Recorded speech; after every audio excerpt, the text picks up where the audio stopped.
Welcome, IT changemakers, to the DEX Show with Tim Flower and Tom McGraw. Let's get into it. Welcome to our first ever DEX Show Live. I'm Tom McGraw. I'm joined as ever by my main man, Tim Flower. How's everyone doing? Welcome from me as well to the first session, the first episode of a live podcast here at Experience Everywhere, the first show of 4 around the globe. And when Tom and I were given the opportunity to do one live on stage, we just couldn't pass it up. We certainly couldn't. If you're wondering who we are, we present a weekly podcast called The DEX Show. Recently passed our 100 episode milestone, which is really incredible because that's actually one episode for every year of Tim's IT career. Ladies and gentlemen. It's, astonishing stuff, really. We couldn't say no when we were asked here, you know. Surprised him with that one. Yeah, that was good. So the podcast actually came out as a result of, I think it was 2018 or 2019. We were on stage in New York City with a great couple of customers. And as we wrapped it up, I said, what a shame that the only people that could take advantage of that conversation were the people in the audience. So to bring it to a podcast format has been really great for us. 3 years, 100 episodes. I thought it was 4,000 streams a month. It's 10,000 streams a month. It's gone up significantly. And it's not just one show. It's not just the DEX Show. There's a sister show called Reality Bites, where we get a little more technical, and it's all due to the great work of Tom McGraw and the folks behind the scenes that make it all happen. Absolutely. One of the things we do on the show, if you don't listen, is we do speak to hundreds of fantastic IT leaders. We do it all the time. We also occasionally like to step outside of IT and get a different perspective on the digital workplace, on the changing, evolving nature of work and workplace technology.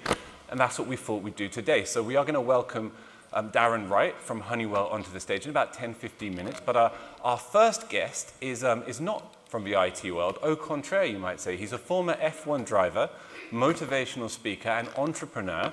Ladies and gentlemen, please welcome with me Robert Doornbos to the stage.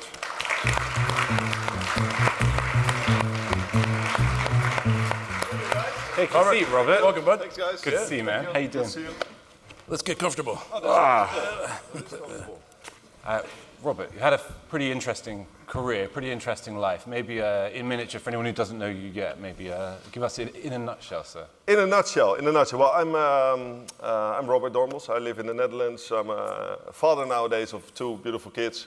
And I finished my racing career. But I started my racing career as a very lucky guy because I made from my hobby my profession. And I think if I speak to the founders here of Nextink as well, they speak with so much passion about their company. I think they have the same feeling. If you can make from your hobby a profession, you don't feel like you have to work a day in your life. And to be honest, to drive race cars at those speeds and to get paid for it, it's quite a lucky job.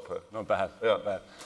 Always curious. I only learned to drive a few years ago, and I was wonder, if you're a professional driver and you're on the road. This is a very relevant question, by the way. But do you look at the rest of us like, what are you all doing? I mean, do we look like a horror show, or we look all right? I mean, I'm terrible. You're a terrible driver. No, to sit in the car next to somebody, I'm terrible. Oh, I see. Yeah, I actually asked the Uber driver last night to change seats, but he didn't let me to. And you're not going to go very fast on these London streets. No, I don't think. Well, street circuits I do like them. Yeah. So let's connect racing technology with enterprise technology. Yeah. So how do you accommodate change? Racing technology it's got to change every year. And the problem in enterprise tech is that when something changes, something breaks, right? I say it often, every time IT touches something, it breaks.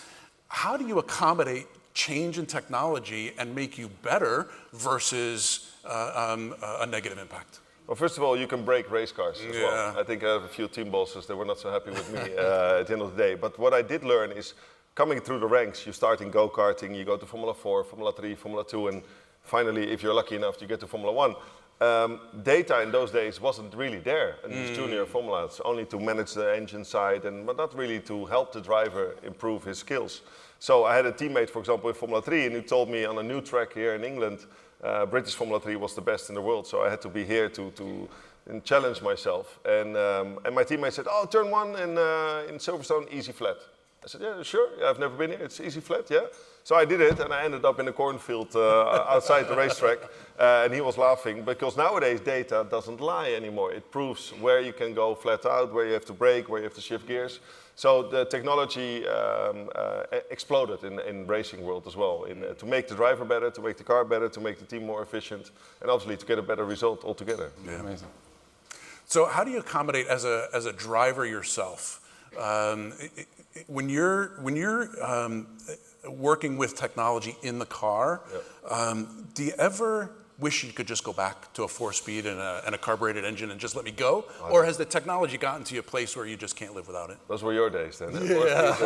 That's a long time 100 years ago. That's a long time. No, to be honest, when you get to Formula One, the first day, I remember Eddie Jordan was a famous team owner, and he gave me the first opportunity in my life to drive a Formula One car. And besides handing me over the contract, he also handed me over a manual, and it was like this thick, and it was only the manual of the steering wheel. I had to learn on the flight to Shanghai to learn how to manage all the functions on the steering wheel. Mm-hmm. Nowadays, Formula One cars have up to 70 functions on the steering wheel, which you have to be able to use while driving 220 miles an hour average. So it's quite a challenge to understand what all the technology can do to you. But if you don't understand what it can do, it won't help you go fast on the racetrack. So that was quite a challenge. The first time I got out of the pit lane, which button was which button? You can imagine if you're doing 300 kilometers an hour, and if you look 1 second down to the steering wheel, where was the button? By the time you look back up, you're a football field further down the road. So it's technology is interesting, but you have to spend a lot of time in it to understand it and to help the engineers and yourself. Wow. So I mean, not just thinking about your career as a driver when new technologies meant you had to adapt, but also I understand prior to becoming a professional driver, you were a tennis player. After being a professional driver, you've been an entrepreneur. You're a motivational speaker today. Adaptation, or adaptation, I should say, has obviously been a big part of your life and your career. So whether it's technological adaptation or otherwise, because it's something we're all living with and very conscious of, particularly at present, what advice would you give to people in terms of approaching change? Yeah, I think what I learned in my racing career is how much risk am I willing to take to get the maximum result out of the weekend. Mm-hmm. And that is something I also use in my entrepreneur life with my business. If I want to take more risk, okay, there's more rewards, but there's also higher risk that it fails. And on the other side, I think that's more like a character building stuff. If things seem under control, it wasn't going fast enough for me. Mm-hmm. So in coming from Formula One, went to IndyCar. Finally, my career, I finished my career, I survived it because IndyCar is quite dangerous as well. We'll speak about that a little bit later. But then coming into the business world, I was pleased and with my efforts, but when things seemed under control, I was not feeling comfortable anymore, and I had to challenge myself to dig deeper. And I think that's more like a character building than anything else. Yeah. And one of the things we're talking about here today, obviously, is AI and its impact on IT. Yeah. I went to so many breakfast meetings. AI, like American companies, they always have breakfast meetings, right? I invest in startups, and there was this AI company invited me in Amsterdam, 6 a.m. breakfast meeting. Is that early enough for you? I said, well, I have 2 small kids, so I'm awake by then easily. 6 a.m. 6 a.m. Yeah, that was a bit challenging. Yeah, don't invite you. I'm good. But yeah, the AI stuff, it goes so fast. I mean, it's that's something I'm pushing myself in to learn a little bit. I think the interesting thing about AI and IT is that balance between technology and the individual. I mean, do you have a sense of like how AI is impacting racing specifically right now, and how do you retain that, the primacy, if you will, of the driver themselves at the center of it? Yeah, nowadays, the Formula One world is changing a little bit. They have budget caps. Back in my days, there was unlimited budget, so the teams were spending up to $350 million a year just to improve the car and to do extra mileage on track. And being a test and reserve driver the first few years, especially at Red Bull Racing, my first year, I flew all over the world. First race was in Australia, Melbourne. I did the practice there on Friday. On Saturday, they flew me out to Barcelona. There was a test team there to get more mileage in. And every day, testing a Formula One car will cost $1 million per car per day. So it's hugely expensive. And it just, the gap with the bigger teams and the smaller teams just increased too much. Mm-hmm. So it wasn't a level playing field anymore. And then the Formula One organization said, you know what, there's a budget cap, $145 million per team you can spend, as you wish, as you like, except driver salaries, because some drivers are a little bit up there. What you see is that they started investing their money into simulators, like technology. Okay, we don't go real time to the racetrack, but let's build a simulator that's half the size of this room and see if we can find the perfect correlation between on-track activities and sim not real-life activities. And now the first thing I got into the simulator, I was driving it, I felt like I was driving a PlayStation. But then I looked behind me and I saw 20 engineers really focused on setting up the car. And at one stage, it felt like I was driving a real car, except of the G-forces, but gathering data so they could improve the car. That is something that is in the past 10 years really exploded. And for those of you who are watching Formula One, if you see real race cars on track, like in Qatar last weekend, there's always a simulator driver back in the factory who's doing, even though with the time difference, just driving and testing different setups and trying to maximize that. Yeah. Amazing. I forgot totally what the question was, but I It was great. It was great. It was such a good answer. Sort of, yeah. We're going to get to our next guest momentarily, but before we do, this is just to whet the audience's appetite. You are on later today. Maybe tell them a little bit about what to expect. Well, at the end of the day, I think just around drinks time, right? 4 o'clock, 5 o'clock, I'll be there. I'm going to take you into behind the scenes, the world of Red Bull Racing. It's a team I know quite well. They've done extremely well in the past years with Max Verstappen and obviously winning their Constructors' Championships as well. So that's a bit of the sportive side, what it's like to be in the car. So I'm going to take you really around the lap and so hopefully you're going to enjoy that. And then I'll take you more into the entrepreneur side of running a Formula One business and obviously the data side. And we'll just do like a speed course Formula One in less than 30 minutes. So it will be very energetic. Amazing. Hopefully. Be there. Thank you. Stay there, please, Robert. Excellent. We wanted to bring you into the conversation a little bit more, but we're going to introduce our next guest now. Yeah, so, and you brought the simulator with you, right? I did bring actually a physical steering wheel of Red Bull. They gave it to me. It's worth about £50,000, so it's somewhere it's safe in the store in the room. I'll show it to you later. But it's amazing. These cars are driven by data and built to win. I hope you enjoy it later. Cool. Amazing. Thank you. Fantastic. So let's introduce our next guest. He was with us last year, had an amazing presentation. It was the talk of the town, my town anyway, because I couldn't stop talking about it. Amazing results. I pride myself in being a customer. I love talking with other customers. So please welcome to the stage, Darren Wright, VP of IT at Honeywell.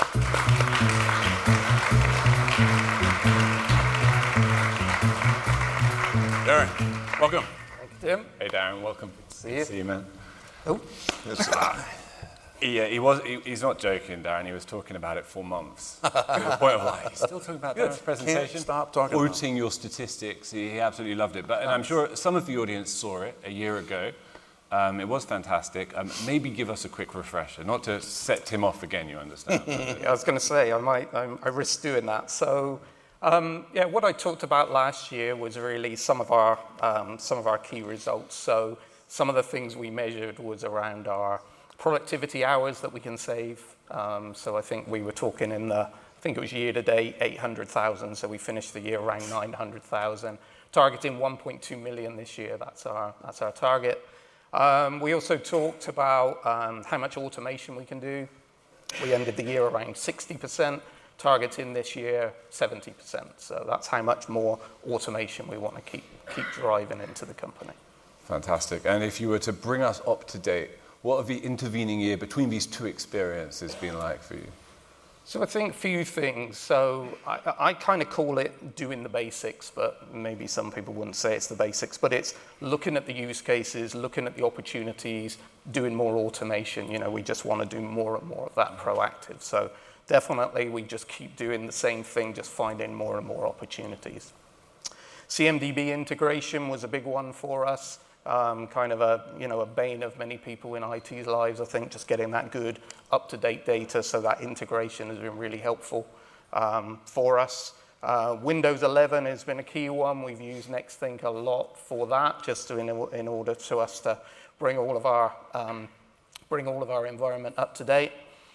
Another key one I'm looking at is what we call digital drives. So, the more we look, the more we see how everything gets so out of date so quickly when you've got things on 3, 4, 5, 6 year cycles. So we're really focusing on understanding, okay, which drivers are causing us problems? What do we need to keep uplifting to? So that's been another really key focus. Hectic and productive year. Okay. Yeah. Always lots. I mean, I'd say the one other thing I just mentioned is we're on the infinity journey. And I think as well as looking at the environment, there's more and more capability coming through the tool. So we kind of look at it that way as well as like, we can see what we need to do, but what is the tool able to do that maybe we haven't thought about yet? So that's another way we look at it. So the conversion that I did last year, and I'll do it again with your new number, 900,000 hours for the audience is an equivalent of 450 FTEs. So you have all been hired at Honeywell, and you're going to work all year long and get paid all year long to do absolutely nothing. That's the equivalent savings that he's talking about. It's massive. You did a great job of communicating your accomplishments. How do you communicate internally what a lot of people considered an intangible, right? It's easy to count tickets. We went from 52,000 to 8,000, $5 a ticket, $2.5 million. How do you communicate the value and the benefit of time?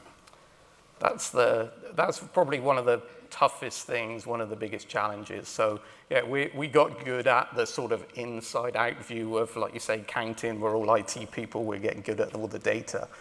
But when you think about the outside in and what that really means, that's a lot tougher. So I'd say a couple of things that spring to mind that we do. So one is, although we can see everything that's going on in the environment, we also do things like our Voice of the Employee survey, give them their opportunity to come tell us what they think about IT. Not usually great. But that really gives us that opportunity to do like that trust and verify. So we kind of know what's going on. But when we get that opportunity for them to kind of highlight some of these things to us, it gives us that opportunity to communicate those things back to say, we listened, even though we can probably see it already, but we listened, here's the action we've taken, and then we start communicating the heck out of the results. So if they're complaining about, their poor Wi-Fi or their slow boot up or whatever, it's things that we can say, we listened, we took action, here's some of the results. So, it's just one of those things that you keep doing over and over. Another thing I'd mention, we got a good framework internally where we kind of gamify things a little bit between our sites, between our countries. We got techs all over the world. And we really try and gamify things to say, what's your average boot time? Who's going to get the best? What's the best performing country? What's the best performing region? Things like that. So that's another one that we can do internally to actually drive some of those results and again help us communicate that. Very cool. And Robert, you talked about time. Time has to be the number one metric for the whole F1 team. So here's a question for you. You've got $1 million. How do you decide where to invest that $1 million to get the maximum benefit of time? Is it in the car? Is it in I would hire Max Verstappen. I would hire Max Verstappen for one lap. He can do it. He can make a difference. It's frustrating to see for sometimes the teams, they invest 50 million to make the car go faster, 2 or 3 tenths of a second per lap. If you find the right driver, engineering combination, it's a team effort, right? So Max is now leading the World Championship, and obviously he won it for the 3rd time in a row. But behind him, there are 1,300 employees that make it also possible for him to achieve at this highest level. We talk about the pit stops, that's performing under pressure. That's really a challenge. But behind the scenes, the people are working in the factory, getting the car ready. So all in all, you cannot. If you have $1 million, I don't think you can even start the engine properly. But I would hire Max Verstappen. Yeah. And Darren, the element of time for an IT team, when you think about justifying an IT expense for your shop, what kinds of things do you think about in using time to justify your increased speed, right? You've got competition yourself, you need to win the race. How do you take the time element and actually not just communicate it to the business, but use it for justification of either a purchase or a renewal? I mean, again, it's a tough one, I think. I'm sure I'm not alone that we have to continually re-justify. So the fact that we had a good business case for Nextthink 5 years ago doesn't necessarily mean there's a good business case now. Every year it's like, why are we still spending that money, or what is that bringing to us? So I think I kind of look at these, there's kind of 2 things. It's kind of like the inside out and the outside in. I think from the IT perspective, we're always looking at can we do more with less in terms of the technician time or whatever? That's reducing the IT costs, right? Another big win we had this year, we're looking at our Microsoft renewal. We actually compared, what's installed versus what's used. $500,000 worth of software not being used. So, that's a nice justification. Yeah. But me personally, I think is where the biggest value is when you start looking at it from that outside in. I think you talk about those productivity hours. If I can save, or I can make the 120,000 employees across Honeywell 10 minutes more productive each year, that's another 500 more employees actually doing work. So we constantly try and market those things that we're doing. I think the IT stuff is easier, but the real benefit to the customers, that's a little bit harder, because they're, we kind of call them soft benefits. Mm-hmm. So they're like, yeah, you're saving 10 minutes, but are you really saving, so 500 more people, so does that mean we need 500 less employees? No, we don't. We're trying to actually just make them more productive. Right. So we just keep talking about it, keep measuring it, keep sharing it. Cool. 100%. And obviously a very future-facing experience this year, a lot of innovation in the pipeline. When you look ahead, Darren, what excites you, short, medium, long term at Honeywell?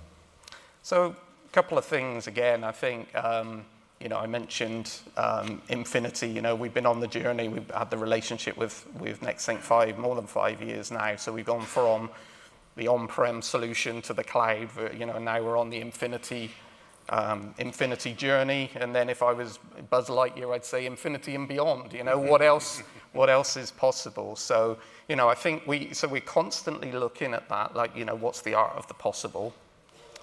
And then we're also looking at, I think, a couple of the things that kind of make that I'm passionate around is, I think it was brought up earlier, the days of the time-based refresh of PCs is gone.